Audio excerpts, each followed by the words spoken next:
Hello and welcome to part 22 of our video series on building a Node, Express and Postgres based API. Today we're going to continue our work on authenticating users, and we're going to start by adding a new route into our user routes file which will handle incoming authentication requests from users. So what we're expecting is somebody from a front-end application will send an email address and password to be authenticated by our API, and we'll have a route that is exposed to handle that. What we'll do first of all, if you do want to follow along with me, there is a link in the video description to the GitHub repo that we work from, and we're going to be working from the part 22 start branch. So if you check that out, you'll have all the code written so far to get us to this point. So first of all, let's jump straight in, and we'll start adding an authenticate user route. So what we'll do, we've got a create user function here which we use for the create user route. What we'll do is just copy that one, and then we'll just change this to authenticate user. It's going to take a request and a response, which are the two items provided by Express. And then what we're going to want to do is we're going to also want to validate the incoming request. But what this will do, we'll need to update this one to be a new constraint. And then what we'll have is user and token will be created by user handlers dot authenticate user, and we'll pass that the request.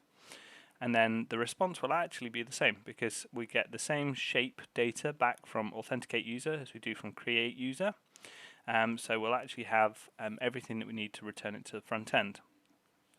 So what we need to do is we just need to fill in this piece here, this validate throw.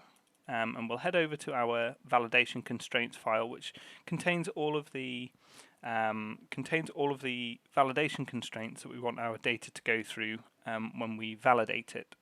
And it's especially helpful when building an API that people can send random data to, because we need to be super strict on the type of data that we accept in, the shape of data, and everything like that. So what we'll do is we'll add a new constraint. We'll call this one const user authentication body constraint. So that'll just represent the actual body, the incoming request body from Express that relates to user authentication. So it should be super easy to understand. And what we'll do is we'll have a joy.object, because we're expecting it to be an object. We're expecting it to be required, and then we're going to expect it to have the following keys. We'll have email, which will be joy.string, .required, and then we'll customize the error messages that we return as well. So what we've got is joy.string, joy.string, not join, joy.string.required.messages, and in the we've got two cases that we want to cover off. We're going to have string.base. So in the event that the string is not actually a string and it's a number, then we'll have email must be a string. And what we'll also have is any.required, and then we'll have email is required. Email is required, so that's what we've got for the email. What we're also going to want, is one for the password, and again that's going to be a joy.string, .required, .messages, and we'll add similar type requirement messages here, but instead we'll just change email to be password. So we're not going to validate like the length of the password or anything like that at this point. And same with email. We're just going to accept any type of string in here, to make sure that gets through the kind of initial validation, just to make sure it's a string that's been required. And what we'll also do in the event that what gets sent through from the front end is not an object at all for the body, which is unusual but can happen, we'll have a messages on here, and we'll have any.required and then we'll just say missing authentication properties. And this should cover us off just in case this object hasn't actually been passed in, and it'll just provide a generic response back to the front end, which is more helpful for when developing applications, so that you can have a good set of error messages going back to the front end when somebody's building a new application to connect up to your API. So we've got this one here. So what we need to do is just grab this constraint, pop that one in there, make sure that it is also required from there, and now we've got the authentication route set up. What we're going to want to do next is we're actually going to want to add a couple of unit tests for this, because there's a couple of scenarios that we want to check. We want to check if this validate throw happens, that we get a nice error message going out to the front end, and if it doesn't, then we get a successful shaped response. So let's head over to our unit tests. We've got a block here for create user, so I'm just going to grab that create user block, and we'll just rip out pretty much everything inside it for the minute. Yeah, and then we'll just change this one to authenticate user. So this denotes all the tests that we're going to run against this authenticate user function. And then what we're going to have is throw an error if required property is not present in the request. Sounds like a decent enough test. So let's have a look. We will create a new set of const user authentication params. We'll just create an empty body, an empty object for this, because what we want to do is we want to check the shape of the error that comes back, and then what we're going to want to do is, let's have a look. So we have validate throw that happens. We're going to want to check that this res.json isn't called. So we're just going to want to check that this throws and this res.json doesn't get called. So what we'll do is we'll just add a JSON spy, const JSON spy equals jest.fn, and then we'll create a new request body, and that's going to be a user authentication token params. So that'll be our request object. Then we'll have const res equals JSON, and that's going to be our JSON spy. And then what we'll do is we'll do an expect user router dot authenticate user rec res dot rejects dot to throw error or to throw, and then what we're going to have is we're going to have email is required. So let's run this test. I'm not 100% sure what the shape of the response is. I can't remember off the top of my head. So what we'll do, if we don't know, I'll just chuck in a random value in there, run test, and see what it is that comes out of there. I think it's probably going to be should be two sets of strings. Cannot read property validate of undefined. So I think what we've got here is let's have a look. Oh yeah, we haven't actually exported this one down here, so it's trying to read something that's undefined. Okay, so what we've got here is we've got email address.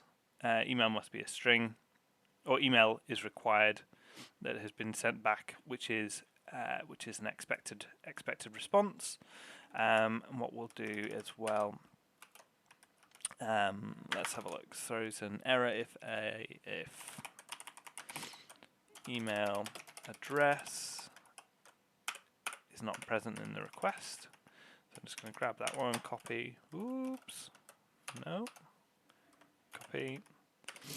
and then let's do that one, and then we'll do password not present in the request.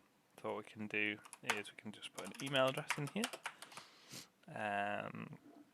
joe.blogs@test.com, and then what we should have is we should have one here that says password is required.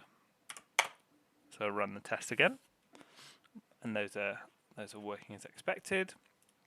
And then what we'll do is let's copy this one, and we'll do one just to test what happens when we send an email address that's not a string. So I'll just send email of 1, and what we're actually expecting, because I haven't changed this message, is email must be a string and password is required. So what we've got going back to the front end is two separate error messages here.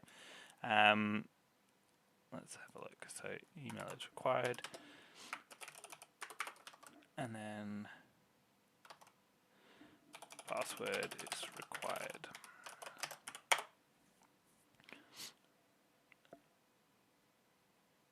Email is required. Oh, it's a full stop. So we've got that one there. So we've got our test here. Email is required, and then email. This one should be email must be a string, and then we'll have excellent. So we've got one to check whether the email is incorrect, and the password is required. And we've got one here that is the password is required, and then we'll have if password is not a string in the request, and then we'll just change that to password 1, password must be a string. So what we've got now is we've got validation that's happening on all the different edge cases that we were expecting. So if neither of them are passed, then we'll get email address is required, password is required. If email address is not present, is not a string in the request, then we'll get email is not a string. If the password isn't present, we'll get password is required. If the password isn't a string, we'll get a password must be a string. So we've got the validation constraints there for, or validation tests for asserting that those validation constraints are working as expected. So what we'll do next is we will, we also want to do expect res.json dot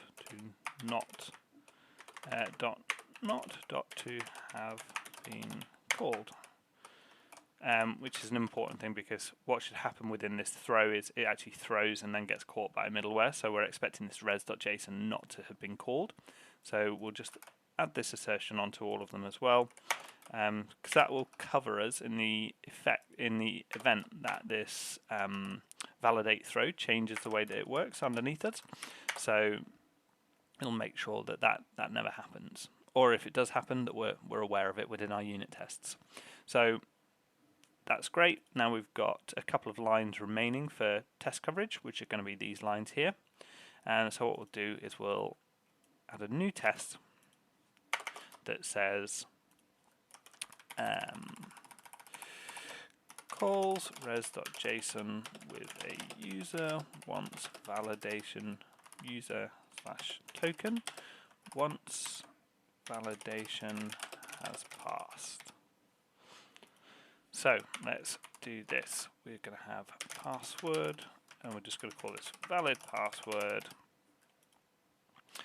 and then we're going to have all of this is the same, and then we're going to need to do a couple of mocks here. So we're going to do require, and then the mock that we're going to want to mock out is this user handlers authenticate user. So what we'll do is we'll just have a look around for another. Do we have any other? Yeah, mocks that are going on. So we'll do this. But instead of create user, it's actually going to be authenticate user. Our mock resolve value, token string, and this user here. And we should also have a nice assertion off of the back of this create user as well. So let's have a look. So So we can assert that the JSON spy has been called, and we can assert that this response is, yeah, so we'll add all of the same assertions that we've done for the create route, because it's got the same response body or response shape. So let's have a look. Const user authenticate response equals await, and then we just need to make sure that our test here is async. Await user router dot create authenticate user rec res, and then we just place that one there. User handlers dot authenticate user dot have been called with. So now what we've got is we've got test cases for checking that when this all passes and when this is all valid, the response from the function is undefined, because that's what happens here. Nothing actually gets returned in this function. That the JSON res.json has been called, which is great, and that the authenticate user handler has been called with the request as well. So it makes sure that nothing in the internals of this function can change without us knowing it as well. So let's run the test and just make sure that works okay. As expected, we've got an error. What's it saying? Type error user router.authenticate user is not a function. Let's have a look. User handlers. We've got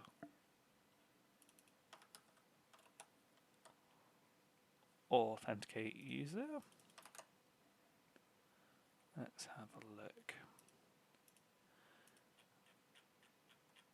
Is it something to do with a mock? No, we've got the handlers.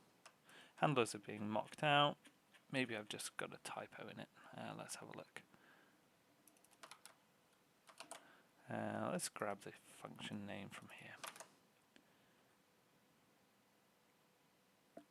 Yep, that looks fine. Let's try that one again, just in case I did make a typo. No, it's still complaining. Let's have a look. So require handlers.user handlers dot authenticate user. Got user handlers, authenticate user.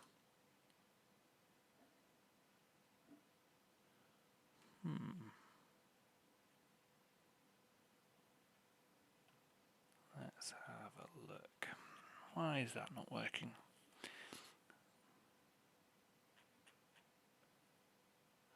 We've saved all of our work, yep. So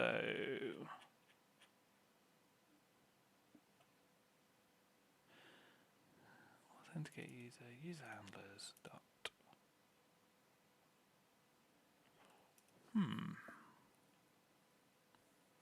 I mean, it does look fine to me. Let's have a look. Jest.mock handlers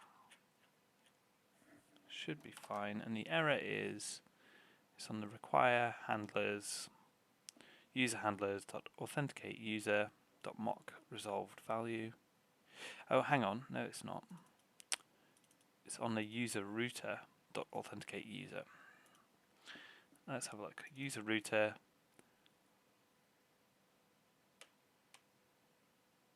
authenticate user. Have I made a typo in that one? Do that.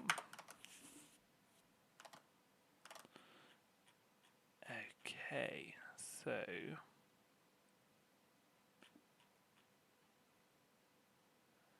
new user router, which is fine. It's got an async function, authenticate user on it, which isn't a problem. Let's have a look.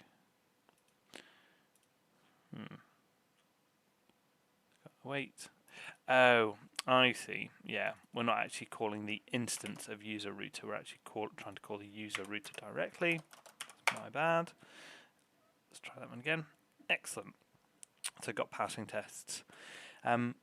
So I'm going to leave that in the video because I think it's actually quite useful to see that things don't always go the way that you're expecting, and troubleshooting can sometimes be a little bit just kind of darting all over the place. And when you've got classes and instances of classes, you can really miss like just the wrong kind of usage of something here.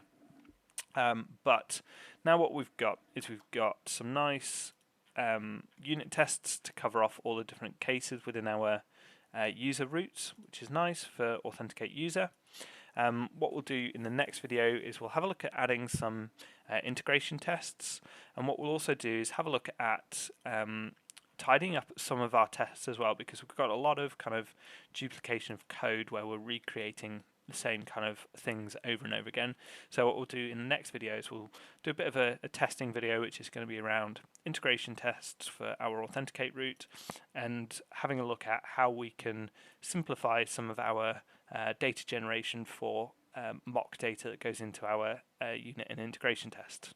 But for now, I hope the video has been informative, and I'll see you on the next one.